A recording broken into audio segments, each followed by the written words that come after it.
Welcome to the Sacred Emergence Podcast. I'm your host, Michelle Wong, and I'm so thrilled that you're here. This is a place where you'll be guided to living your most aligned life so that your truest, most radiant self can emerge. We'll be jamming on topics ranging from spirituality, entrepreneurship, to wellness and lifestyle design, and everything in between that can support you to grow, evolve, and shine, all the while not taking ourselves too seriously. So if you're ready to step into your leadership, break through limiting beliefs, own all of who you are, and expand in abundance, grab yourself your faith cup of tea and let's dive in. Welcome to part 2 of my conversation with Marcos and Teddy. A reminder that part 2 is a little bit more rated R. We talk about sex, consent, and some of the details are slightly more graphic, so you may want to listen with headphones. And there's also a lot more laughing in part 2. And so when you hear like kind of jarbly joop in the interview, it's because we're laughing. So that's a little bit hard to edit out. So just know that you're not missing anything. It's just a bunch of people laughing, and the audio recorder can only pick up so many voices at sounds at once, but just a heads up. A reminder from where we left off in part 1, I was talking about a question on paying for dates, and so I included the snippet of the conversation, so you'll hear a little bit of a preview from the end of part 1. All right, enjoy the second part of my conversation with Teddy and Marcos. So first he misunderstood the question. He thought, oh, I thought she was asking like, how do I contribute? But he's like, and then he realized, no, she's asking about how do I get more from him? And so he was like, are you expect like in this type of dynamic, like, do you expect, like, would you offer him sex? Like, so like, I was like, wow, he went there, right? Like, because I think there's this expectation from guys, like, if I'm paying for you, then I'm expecting sex. Like, there's that type of thinking. And she was like, no, like, she was kind of offended by that response. And then ultimately, I know I'm looking at all your faces. Ultimately, he's like, look, like, if we're talking about like true partnership, then it's not like, then you have to think about the other person, what's in the best interest. And then it comes to a conversation. It's not like take. So I valued that response. But I also, from my perspective, I'll share, like, it's way more complex in a way, because culturally, women are not being paid equally to the dollar, right? We have like, and if it's like, if you're a woman of color and the pay gap increases. So I'm like, there's a lot of complexity there. It's not, but ultimately I agree with the partnership. Like, let's talk versus how can I get more. But I'm really interested in your guys' perspective, because that's a lot. Yeah, I don't know. On some level, I'll go first. Yeah, because you just did like a whole lot of triggers. What was I gonna say? Yeah, no, like on one level, I do just enjoy being the provider, and I do like doing that, and it feels good. Don't get me wrong. Even if it hurts the wallet, it still like feels satisfying just providing, not expecting anything in return, just like like on a first date I always will or whatever. But I don't know, when I was in college, and I don't know, I was like pretty, like, I guess I hate to use the label term, but I was like pretty hippie. I was like studying geography, and like all the like women I'd go on dates on are also in the geography department, so they're all like hikers, and like we're all kind of like vibed in that way, I guess. But anyway, because we're like poor college students, I would say it like before like we got our food or anything, like, are you okay getting your own food? And like kind of setting that up, like, is it cool if we get our own? Unless you're like legitimately can't like do it, or if it's like too much, then it's fine. Then I'm like happy to get it for you. But since we're both kind of in this equal plane, like, how about we just each get each other, Unless we're just like getting coffee, then it's like, yeah, fine. Like, I'll get the coffee, no problem.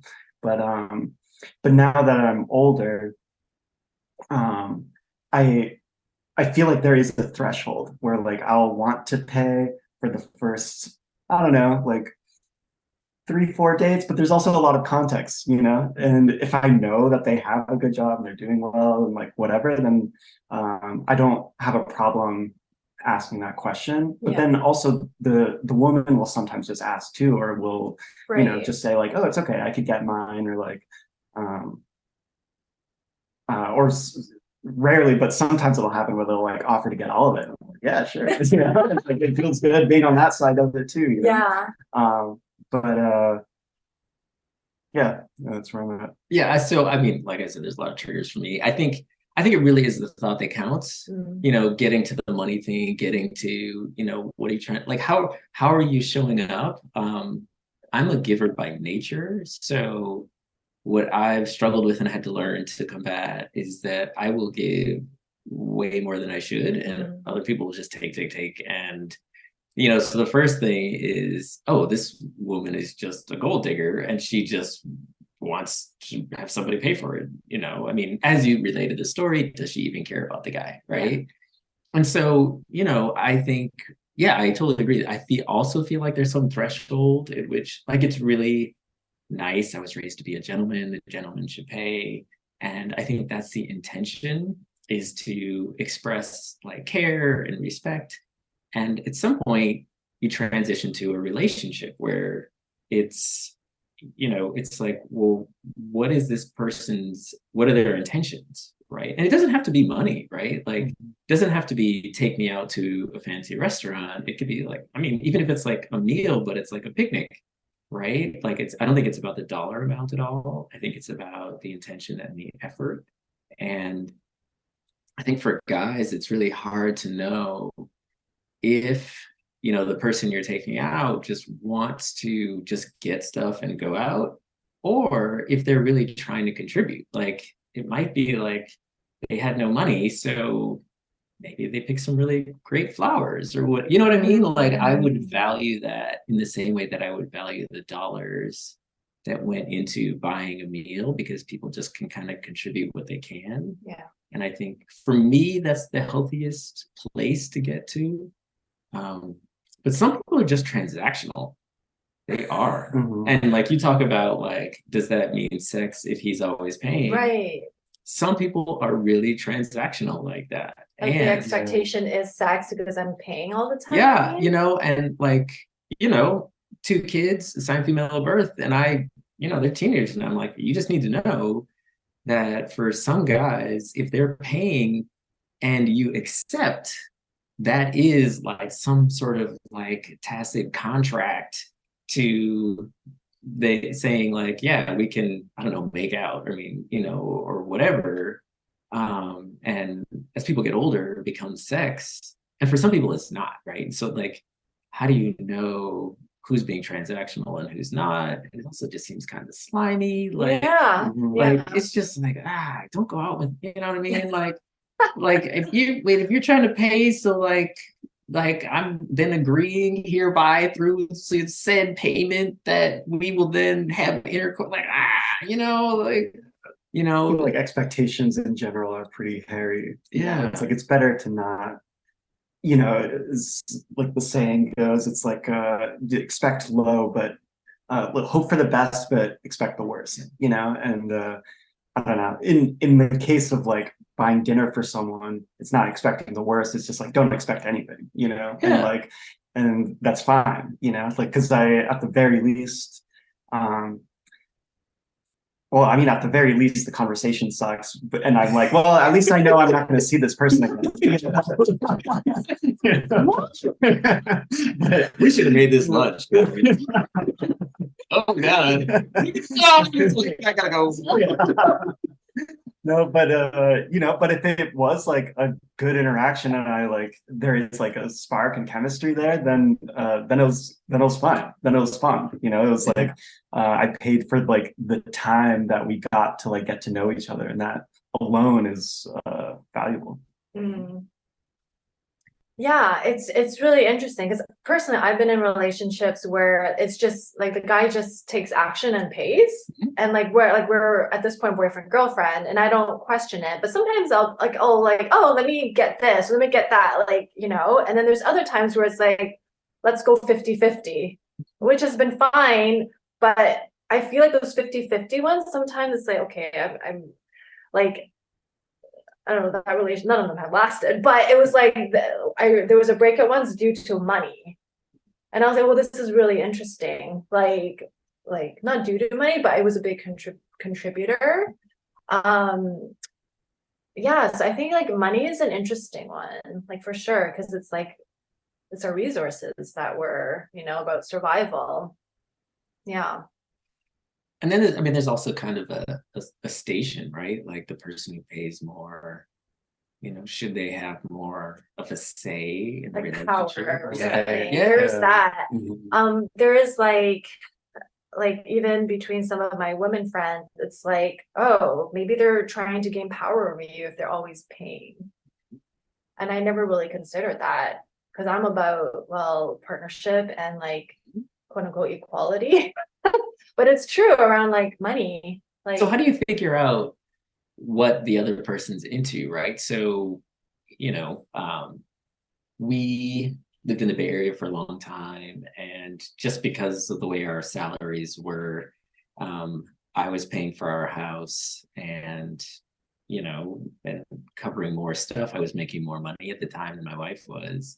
And it's stressful, right? Like, mortgage is a lot of money and you have to pay it and all that sort of stuff. And I think everybody was comfortable. Maybe that's more of an expectation. But now that we're up here and sold that house, my wife makes more money than I do. And so she pays the mortgage. And it was really hard for her having it come out of her check. She's like, oh my gosh, every month I have to pay the mortgage. And I'm like, what the fuck do you think I did for all these years? Like, Yeah. what? And like, how is this suddenly you're aware? Like, oh, and it occurred to me, I was like, oh my gosh, did you not realize what I was experiencing? Right? Like, so I think the concern is, I think awareness and sensitivity what's going on for your partner makes it so that money's not an issue, yeah. right? Right. Like it is much easier for her to pay the mortgage than it would be for me, right? And does that mean we shouldn't have a house? Does that mean that I should always have a job that pays more? Yeah. You know what I mean? And I've seen it mess with her head that the mortgage comes out of her check. Like it messes with her head. Like, and occasionally I'll remind her, like, well, I paid for the last house. Like, what? But it's not in a sort of check kind of way, but I see her calm down. Oh, when you remind her. When I remind her. Yeah. She's like, oh, okay. Right. Yeah, Uh-huh. I have to say that's a lot of societal conditioning because my brain does that too. Like it does calculations of coming back into balance. Like I want to make sure I don't overpay all the time, and I'll just be completely transparent with that.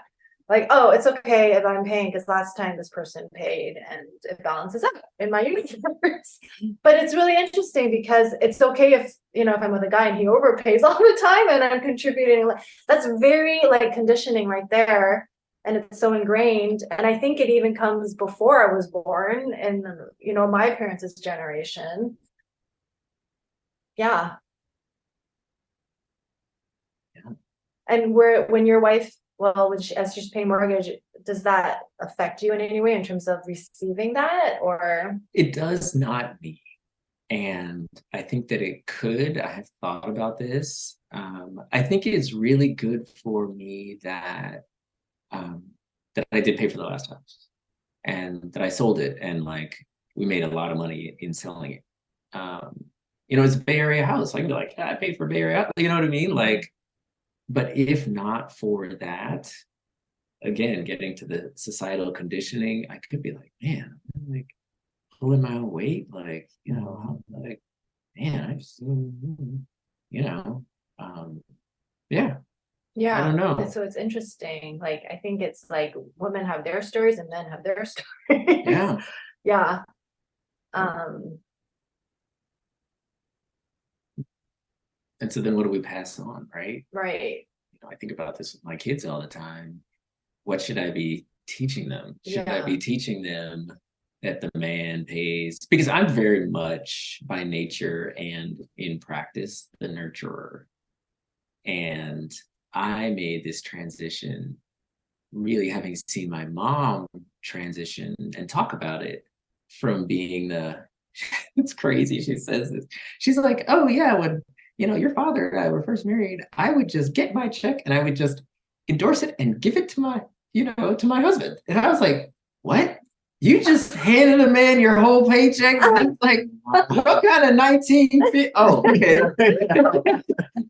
Right? But then they snapped their heads into reality because my mom is just really good with money.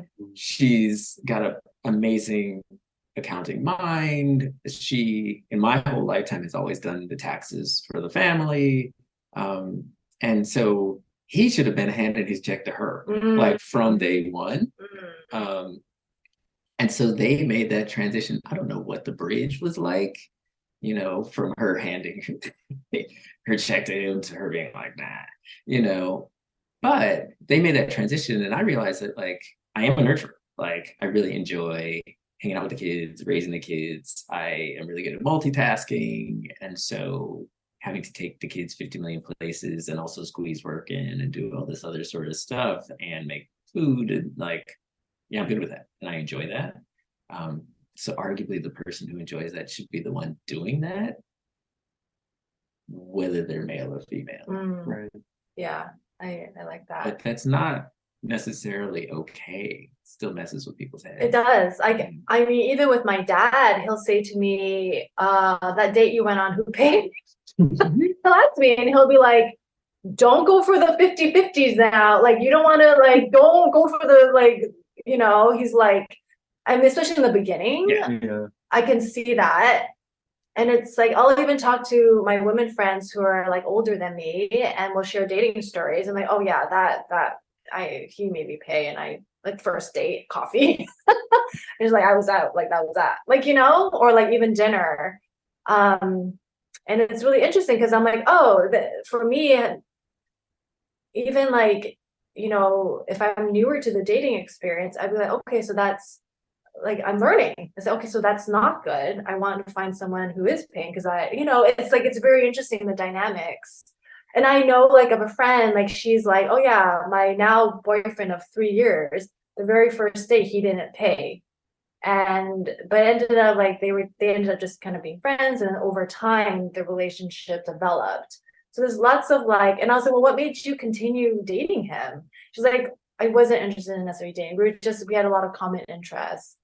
And she's like, and I was willing to try something new because things I was doing previously wasn't working. I'm like, oh, so it's like, I don't know. It's a fascinating topic. Yeah, that's interesting. I don't know. Yeah, for me, I feel like going back to the expectations thing, like I feel like that's usually my default, that of like when I'm dating someone, it's like like there is that attraction, but also I find that person interesting. So like if I at the very least get like a friend, then that's cool, so I'm not like necessarily expecting it to be like develop into a thing unless I really want that, then I can make that clear, but also like, I don't know, like be patient and I'll like wait to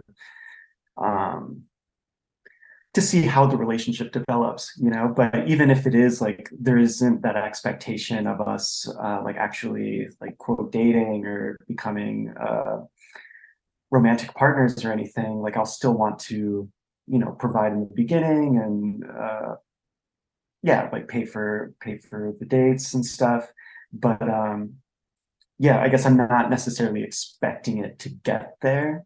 And by just expecting at bottom line that it's just a friendship, it kind of does away with a lot of the I don't know, I guess like those pressures.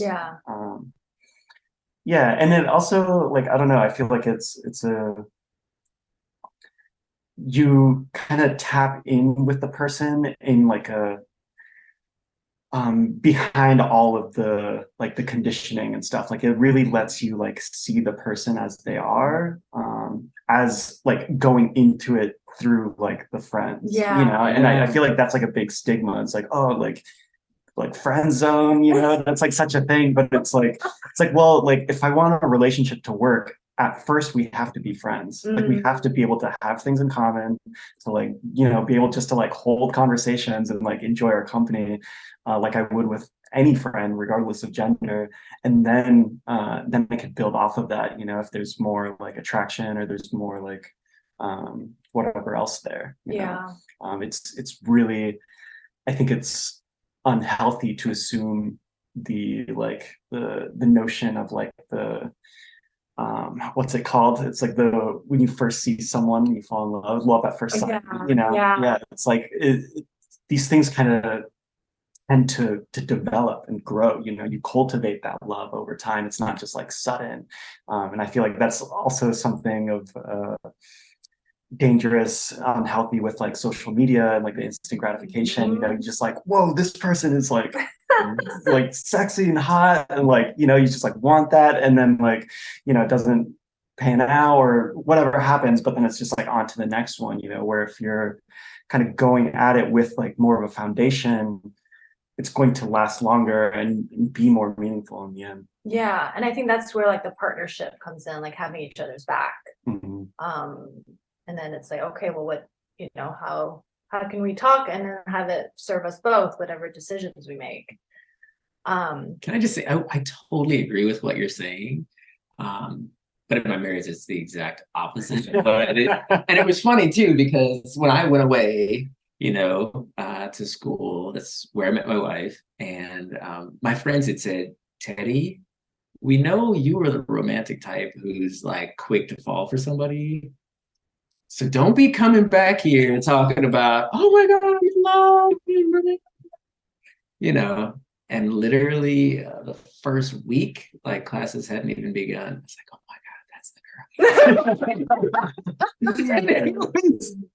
You know, but I do think, you know, as you're talking, yes, like I'd just say like getting past the makeup, right? Like there's no relationship if the makeup is still on, right? Like if people are still just kind of trying to present a pretty face, like that's not who they are.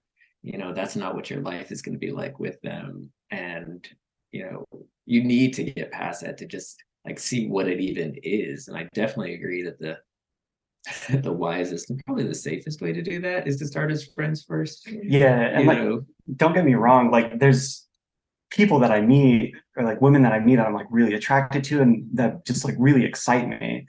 And I want to just like go straight to like 0 to 100, you know, but I try to practice that restraint to like well, first let's see if there's like a foundation here, you know, because it might end up like, I don't know, just like not working out, or it'll be I don't know, I guess it's just like easier, and given my like just track record of like having more female friends and stuff, that's like how I like connect to women, you know. It's like I like, let's just like start as just like people just getting to know each other and then like see if that works. Because if I just try and I don't know, like quote like have game or just try to like I have zero game. Yeah, I know. My point exactly, you know. It's like if I try to like go straight to like you know, like a sexual relationship or straight into like partnership or something, it's I don't know. I just like, it's hard for me to do that. I can't just like. But I mean, we're guys, right? So like, this is a guy podcast. Shouldn't we be talking about the conquest? We were smoking hot, and I just nailed it. No, like one night stand. You know, I don't even answer her calls, but it was. You know what I mean? Aren't we supposed to like? I know. I still hear that when if I get like a number or something from like someone else, like, you know, that I'm like really attracted to. Like, wow, you know, there's I'm just like thinking last year, I think I told you about it. I went to a concert of this all-female band that I really like. They're called Warpaint. And you know, I wasn't expecting anything at all. It's like, I'm just going to this. I went alone, and and I think that alone, like just the fact that I went alone, I kind of in my mind is like, man, I really hope I get like a second with like one of these bandmates, you know, just because I don't know, don't get me wrong, they're like amazing musicians, and I just like listen to their music a lot, not just because they're all like attractive women, but I do happen to have like a crush on all of them. All of them. On all of them. Yeah, All of them at the same time. And yeah, so I like showed up. I was waiting for the opener to start, and like lo and behold, the like lead guitar player is standing like right behind me. And I just like, you know, like the spark, my like heart's pumping, and I'm like, I can't not say anything, you know? And you know, and like she's starting to get like people are like coming around and talking to her, so I'm like, I'm just gonna, you know, I gotta be patient, and you know, eventually like the people leave, and I don't want to just like, you know, just like You don't want to count? yeah, I don't want to count, so I just like wait a little bit, and then I just like turn around. I'm like, hey, can I get you a drink? And I noticed in that moment she had a drink in her hand. But the gods favored, and were like, and she said, you know, I got this drink and it tastes horrible. Like I would love like a different drink. And then I was just like, okay, great. What do you want? And I like went and got it. I came back and gave it to her, and I just told her like flat out, like, you don't, like, we don't need to talk. Like, this doesn't have to be like an exchange. Like, I just appreciate your music. I appreciate everything you put out. Like, here you go. And like, again, surprised, like she started just like asking me questions about like, you know, just what I do and who I am and stuff. And we ended up talking throughout the whole opener and just talking about like music that we're into and like their influences and all this stuff. And it was great. And yeah, we really hit it off. And then at the end, I like asked her for her number. I was like, can we keep like talking? And she said, yeah. And she gave me her number. And now, like, to me, like that whole time, that whole conversation, I was like I felt like my abs were like flexed. It's like holding it straight and like just trying to it was like the most composed, smoothest version of myself that I've ever even seen. Where like afterwards I was like so impressed, but then at the same time was like ready to explode. And I just like sent a voice message to one of my friends, just like, you won't believe it. And of course nothing came from it. Like it texted like, I don't know, she only responded once. But it was fine. But that, to me, talking about the conquering, like that to me was like the most like high of like, yeah. Wow. Accomplishment too. I love that.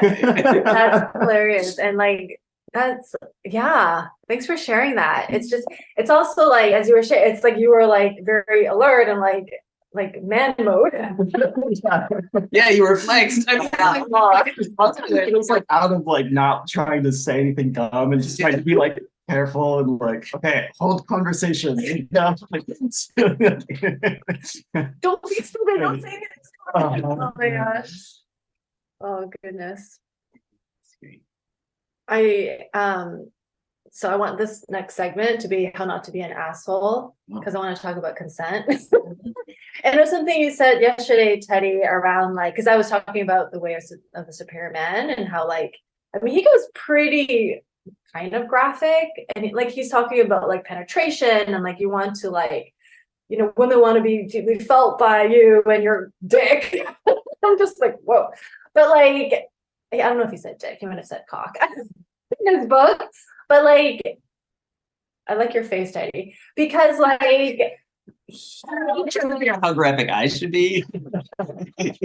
I actually think I'm curious what your guys' views are on this book, because everyone who has healthy relationships with their wives, and the wives have read it, they really like this book because it's talking about polarity and stuff. But like he's talking about like, this is how you like the man, right? Like, you know, but I appreciate what you were saying, Teddy. I was like, well, there has to be consent there. Because, you know, otherwise, because you're talking about like guys can be rapists. And I also feel like women listening, because most of my listeners are women, they have to like know that they can give, like it's their, like setting the foundation for consent should be the basis, right? Like but the lines are very like iffy because there's fear around creating boundaries. And at the end of the day, the woman is the one that gets like the shorter end of the stick if there wasn't a verbal consent. Yeah. So I'm here. Yeah. So I think what's just really complicated, especially, being a guy with the expectation on you that you're going to kiss her, like every story, everything is like, oh, so did he kiss you? Right. You know what I mean? Like it's always like, did he take you? And guys are expected to do that. And I was just never the guy who's just gonna like grab some woman and kiss her. Like it's just like that. Like I just wouldn't do that. And so I also just think it's really disrespectful and like, what? Like it just seems like assault. And it's, to me, and maybe it's personal, it's just not arousing, right? Unless it's consensual, like unless the person wants to be with you, that's not arousing to me. Taking a break from my conversation with Teddy and Marcos to share that in December, I am hosting a pop-up container called Spacious December Edition, where it is for people who desire to connect in community with like-minded people during the holidays while still working on their business in a way that is nourishing, has breakthrough. We'll be doing 3 potent themed mini breathwork sessions and also have an audio container through Voxer, which is like a walkie-talkie app to receive support. And if you've never tried breathwork before and don't know if you can commit to 3 times of it in December, you're welcome to join us on Sunday, December 19th at 4 p.m. Pacific time for our virtual group breathwork session called Breathwork for Clarity. And if you enjoy it, you can actually apply the payment towards Spacious December Edition. All the breathwork sessions will be available for replay, and Spacious December Edition is really here to provide space for being witnessed, for sharing what's happening in a time of the year that can be a little bit isolating and also somewhat chaotic. So the space is for you if you feel called. Spacious is currently on early bird special through end of Sunday, December 19th. Details are in show notes, and I hope to see you there, or you can always reach out to ask any questions. All right, now back to the show. And so I think there has to be some safety established, because I do think on the other end of having established consent and having established safety, I have also heard, from women friends talk about rape fantasies. And I'm like, wait, you fantasize about being raped? And like, yeah. I'm like, okay, so wait, what? And then, so one of my friends was telling me that one of his best friends had always had this fantasy of getting grabbed off the street and dragged into a van. Oh my God. And then like raped. And I was like, are you kidding me? That is crazy. And he's like, yes. So for her birthday, we rented a van. What? Yeah. And grabbed her. I presume they had sex with her or whatever. But he was telling me that she was like, yeah, this is what she'd said she'd always wanted. And he wasn't some like, I'm just gonna say scary rapist looking guy. Like he was the meekest, skinniest, like he was the most non-threatening human ever. So I think if this was coming from some like, I don't know, bodybuilder, frat bro looking, right. I would probably heard the story very differently. Yeah. But having him told the story about his friend and having heard from women that they have these fantasies, not like actual like being raped, but just this like the man taking the conquest.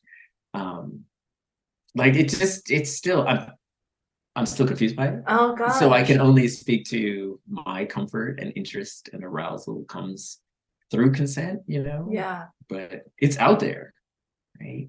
Wow. Like I didn't like I can understand like it's fantasy versus reality.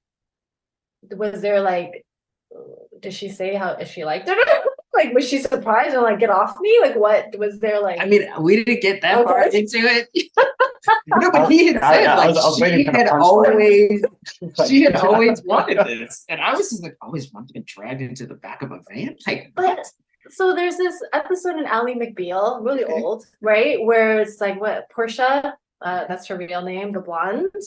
She I think like the guy, the curly hair guy in the show, he heard like that was her fantasy, wanting to be spanked. Mhm. And so one night he spanks her and she's so pissed. Mhm. Right? Because it's like, well, there's a difference in fantasy and reality and also consent. Yeah, anyways. well, I mean, getting to sex, right? Like, you know, long ago dated a woman who had long hair, and she'd like, I hate it because guys would like, doing it doggy style to pull my hair, but we were doing it, and she was like, "Hey, will you pull my hair?" Like, you know what I mean, right? Right. So they Yeah. like, Yeah, as soon as that consent yeah. gate is crossed, then it's okay. Yeah. The spanking would have been fine if they just would have asked Yeah. Which some is- kind of communication. Yeah. Which goes to like what is consent then? Like is it like that verbal asking? And it's like you're talking about even kissing, like can I kiss you? Like, but you're also saying it something that was awkward. So I'm just like, what? I'm just curious. Well, so you were saying Mhm. asking get laughed at. That is the common Oh, right. response. Yeah. That is the Right. common Yeah, response no. from women. If you ask for consent, it's like the shock and sometimes like what? Yeah, I mean, that's what I do. I will ask if it's okay to kiss them. Is there a And, percentage of the women that laugh versus not? I would say, I don't know, probably like 85% like laugh or have that like kind of shock, but it's like happened every time, and 100% of the time it's been appreciated. Like they're Yeah. like in the moment it's just like whoa weird, and then like it'll probably be like it could be like seconds after or like the next day, or they'll be like I really appreciated that. Because I would appreciate it. I might giggle because it's like, oh, this is like happening. Yeah, but Mhm. I would always appreciate that. Because it's respect and it's like, okay, we've established consent. Yeah, so thanks for asking people. Yeah, and I don't know, and same thing. Like I feel like I would be too uncomfortable just like going for it if it wasn't like expected, or like I don't know. You obviously feel it, and you feel the energy, and like, but I also don't know if what I'm feeling is mutual, and that's what's hard to gauge, because sometimes you like after like talking to someone and you've like had like some drinks or whatever, like you're feeling a type of way, and you're just like, man, I think we're really vibing, and like they probably are too. It seems like they're having fun, but you don't really know. Yeah. You can't know for sure, and I feel like it would be disrespectful to just like go for it unless it was like obvious. There are nonverbal ways, for sure, of communicating that, but just generally speaking, I feel like but even regardless, like nonverbal or verbal, like it should be clear. Yeah, I really appreciate that. Otherwise it becomes awkward. It's like, and then it's a guessing game. Mhm. There's Yeah. also kind of the expectation. So what do you do about the went on a date, went to dinner, whatever, guy paid, of course, because he was supposed to. And it's the good night on the doorstep, right? Like hug, kiss, like kiss on the cheek. Like, how do you navigate that? Well, I know I can speak for myself. If I'm not interested, even after like the dinner and go, I'll let the guy know immediately because I want to avoid all of that. Mhm. Yeah. Yeah. I don't know, like Chucky. Good thing I can run in heels. Oh, it's funny. No, I'm usually, it's just because I don't want that awkward moment and I don't want that person to question. So I just give it straight. But I know not everybody does that. Yeah, I mean, I'll just like ask in that Yes. situation. Yeah. Yeah, Yeah. it feels right. Yeah. And then like, I guess it's like, I don't know, like if there is like no, then it's like, well, how is it just a hug? And then it's like, I would appreciate like asking, like, can I kiss you? And then it's like, and then it's the test, like, are you a good kisser? Mhm. Oh. Just a test kiss. Right. Just gotta say it. I hope I don't get in trouble. So my wife, like the first time we kissed, she was like, "Wait, no, that wasn't a good one." The first one's got to be better. At the same time, I was like, "Oh man, is that what it's gonna be?" That's my best friend ever. That's hilarious. Yeah, but I hadn't thought about that. Very long time. It's funny. Well, I also wanted to say, like, you were sharing, Teddy, about like this kind of this asshole guy who was like, no, I just take, Oh, like, man. she has to say 3 no's or something. That dude. Like that's I think Yeah. so. Yeah, when he was talking about, I think it's not a no until she said no 3 times.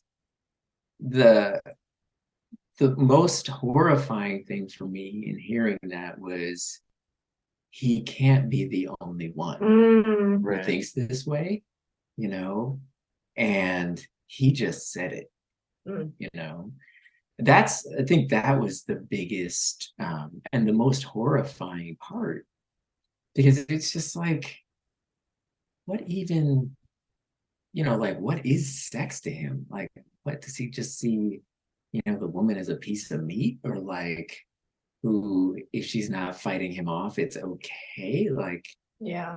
how, like, what is, and I struggled with that because I couldn't even conceive of how that could be pleasurable. But then it also just makes me think about like how many people are out there kind of living this way. And then also, like, where did that even come from? Yeah. Like, how does he think that that's okay or a good idea? Or like, why did he even think, as I was saying, why did he even think that I would not hit him in the face for saying that? You know what I mean? Like, right. Like instead it's like from him, it would be like more like the expectation is that you would like confirm and be like, yeah, dude, like, totally. Yeah. Yeah. I don't know. And then, of course, how do you identify people like that? Right. I mean, there's savages everywhere, right? Yeah. So we accept they're savages. And like, how do you just at least I wonder, identify? yeah, it's like in my mind, it's like they keep getting away with it, right? And I think this comes to also like women doing well, it has to be on the women's part, because otherwise this is going to keep perpetuating. And well, it's also men's as well, right? Because they have to gain consent. But I think because we're not taught in schools how to communicate this stuff. And then like, depending on parents, it's like awkward. So it's like, there are like programs out there. There's one like from, her name is Kimberly Ann Johnson, and she wrote the book called The Wild. And her work is primarily supporting women and how to be the quote, like when she says predator, is how to be the jaguar, how to like have the conversation, set the boundaries so you know in your body how it feels, and then so we can have sex that changes the world. That's what she says, and I really recommend her work, because it is about like feeling like, well, like, what is sex? Let's have a conversation. So it doesn't have to be like what's typical, but we can have a dialogue so that it's really empowering for both people, right? Because there's a lot of layers there around like women don't even know the type of sex they can have. But they know they don't want the one that's being offered to them. But how do you communicate Like, that? what is sex supposed to be? Right. I mean, I think I can't even imagine what it's like for kids today who are growing up with like free access to porn. Oh God. That is just like, oh man, like that is not the way people want to have sex. You know what I mean? And I would think back to like the first time I was going to have sex, but didn't, because me and my girlfriend at the time, we were just both so nervous and so just like we both wanted to have sex, but we were like, we are not ready. Like, and so just didn't, because it wouldn't have been, in my mind, it wouldn't have been what sex is supposed to be, which is like a connection that's enjoyable. And you know what I mean? Like it was just anxiety producing. And so, how do you, I mean, I think women, if they're going into a sexual relationship, knowing like this is what I'm expecting, or this is what I want, or this is what's going to feel good. And rather than just like, well, just kind of take whatever I get, like, Yeah. I don't know. That doesn't feel good or sound good. Yeah. Yeah, I was just thinking, yeah, I don't know, like having just like consideration, right? And like let's make this an experience that's like enjoyable to both of us. And I don't know, like working towards that, that to me is like, the quote goal, if there is a goal, is that like we're both getting out of it, because it doesn't seem in anything, it's like it's not fun when it's just like one-sided, and it's kind of going back to like the I don't know, kind of what you were saying about that guy. There's like the intention there is probably not like pleasure, but it is like things regarding like power and control and like the idea of like the conquest, right? And it's like I came, no pun intended, and conquered, and as opposed to like actually seeing this as like as an experience or like a moment that's being shared between two people. Yeah, I think that's the piece where it's like that conquest mentality, like the frat boy, like, like whatever the numbers, versus like actual partnership and making sure like, yeah, that's I think ideally people want the second option, but somehow I think so. Like haywired. Right. Yeah. And I mean, that's something with like porn and with like just culture, it's just like, it's very much, or at least how like men are raised, Right. Which goes back to like my whole thinking of like, if men healed, like the world could be a better place, because then but women need to heal as well. Like we all have our own trauma. So maybe it is the power in other aspects of your life, if you're the guy. I'm just thinking about this guy who's like, well, takes 3 no's. Like he just seems like the kind of guy who was never well liked. I mean, he was good enough looking, right? But probably never very well liked, probably not popular.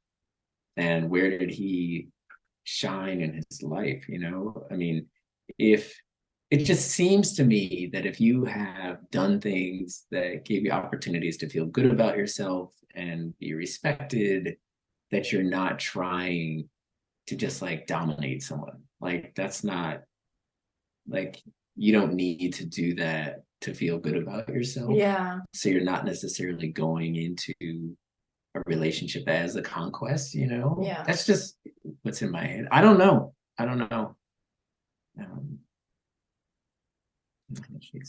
Yeah. Well, I think we've talked for like 90 minutes. It's like past noon. I didn't actually introduce you guys, like your age and background. Is there anything you'd like to share? Like anything else? Like final words, and maybe share like I think it'll be interesting for listeners, because like I've covered, like there's quite an age gap in the guys I've interviewed. I think a lot have been in their 30s. But I think it'll be interesting just to see like the spectrum. Yeah, I can go. My name's Teddy Johnson. I'm 52 years old, and let's see, wife, 2 kids, been married for 19 years. Like, like, oh my. Yeah, and I think but at the same time, always really looked forward to, even as a kid, really looked forward to raising daughters. And so, I think that's probably a lot of my bias, is going through junior high and seeing the way girls treated each other. And then coupling that with growing up in a matriarchal family, just always been really respectful of women. And I've also been really fortunate in that I've been able to get to a place where I was just good at stuff, right? Like there's been stuff that I was good at, never bullied or anything like that. So I think there's a lot of the trauma that might drive people to behave in various ways. I feel fortunate to have escaped, and I feel really fortunate to have been able to communicate with, women who made it possible for me to have healthy relationships and have positive experiences with that. I mean, I know guys, like one of my best friends, he's like, oh yeah, first time I had sex was with a girl who was a year ahead of me in high school. And I had no idea what I was doing, but she definitely knew what she was doing. And she kind of had sex with me, I mean, so it kind of goes the other way too. And I just feel, for me, it's really fortunate that I just kind of got to be where I was at the time that I was ready, and didn't really have pressures beyond that. Thank you. Hi, I'm Marcos de Valle, 31. And yeah, I don't know. I mean, like I said in the beginning, like my upbringing was pretty much through like my mom's eyes, seeing like going through just like failed marriages and seeing a lot of examples of poor male role models, and feeling this like kind of need for one as I grew up. And I don't know, my father is really like very short-tempered, very emotional. Like he would, just like just like a whim would be like breaking like half the dishes, and just like really explosive. And as a little kid, I like picked that up too, and I would get really emotional, and we'd be breaking my toys, and like I was that obnoxious kid like screaming in Walmart for a toy and stuff. And it wasn't until I found martial arts in like middle school that I started to like it taught me like breath work. It was the first school I was in was like Shaolin Kung Fu, and like that was the first thing. It was like holding like horse stance and like practicing the breathing and like learning to like channel this energy. And then as I got into like high school, and I don't know, I was always kind of just like scrappy too. So even in middle school, just for fun, I would like want to like fight people and stuff. And I think that even being like kind of like a skinnier guy who's also known to be like really nice and like, not like the typical masculine, who has like just like, who's like in the friend zone with like random women or random girls. And it just because I like had that like scrappiness, I guess it was enough to like not have bullies and not to have like people to pick on me, because they knew that like even though I was like the quote nice guy, I would still like be down to fight, and that martial arts kind of gave me that confidence from a young age. And then fast forward into like college years, I was experimenting a lot with psychedelics. And I mean, I don't necessarily recommend, but everything at your own risk. But for me, it was really transformational. Like it wasn't until I was experimenting with LSD and mushrooms that I like realized I was suppressing my parents' divorce. I was just like suppressing like all of this resentment towards like my mom and towards just all the people in my life and all these things. And it really forced me to like face that. And yeah, it really just opened my eyes to a lot, and it gave me the ability to reflect and be able to like really see that for myself. And now fast forward into adulthood, I have kept that without the need of the psychedelics.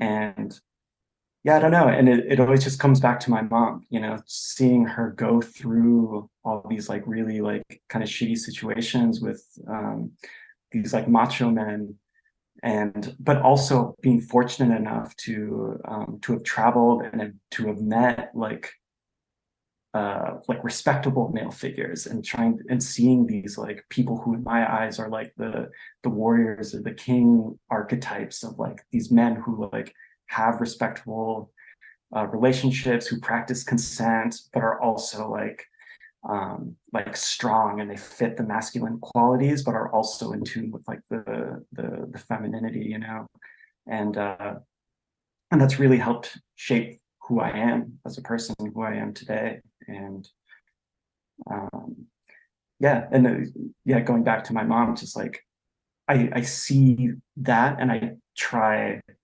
hard to not be that person who's trying to like um or like who's causing that kind of pain, you know, and to um you know, like I would never want to um yeah, like be like leave someone to have to raise kids on their own, or like be in any kind of situation like that. So that's, it comes from a place of like compassion and empathy in the beginning.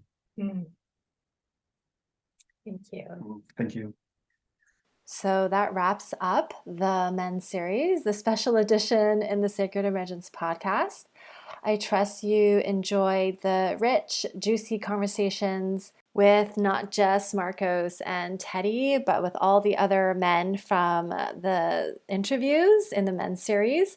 I am truly grateful for the men who said yes and were willing to be asked questions and be vulnerable and share their insights. I trust that there was something here for you. And if you feel called, please share any of the episodes with someone whom you think can benefit. Or you can also share it on social media and tag me at michellewong.xo if it's on Instagram. And yeah, I hope you have a beautiful day, evening, night, wherever you're at. And I'll see you again soon. Cheers. To help you feel more supported and nourished in your body and nervous system, you're invited to download the free I Am Supported meditation in the show notes. May you feel grounded in who you are as you become the fullest expression of yourself. Thank you for listening to the Sacred Emergence podcast. Make sure you subscribe so you don't miss an episode, and thank you in advance for sharing with those who can benefit. Until next time.